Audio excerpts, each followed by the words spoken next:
This time we'll speak about frameworks. Lots of people, when they know the basics of JavaScript, they want to continue by choosing a certain framework, usually between React, Angular, VueJS, and others. People think that it's easy with a framework to program because this way a lot of problems will be solved beforehand by the developers and you don't need to reinvent the wheel. The point is that not everyone can keep up with the changes provided from the framework. For example, recently Angular added signals to their framework. The same is true for React. And this created a chaos because if you are Angular developer, probably you've been doing everything with RxJS. Now it's mixed and you need to learn a new paradigm, and this takes time, effort, and if you're working, probably you'll not have this time. What's more surprising is that the framework is choosing to use the best practices from the community, so not to provide such beforehand. Of course, people are feeling confused because everyone is trying to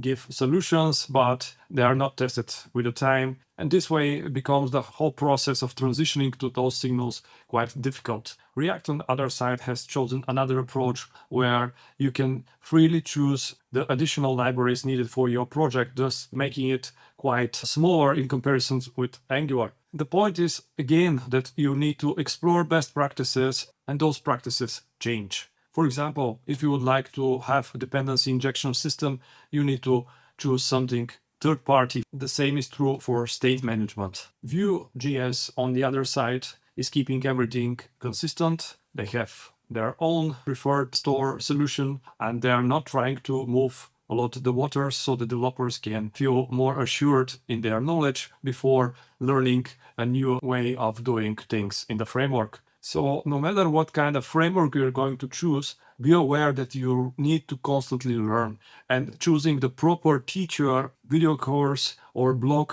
is of utter importance for you in order to grow properly.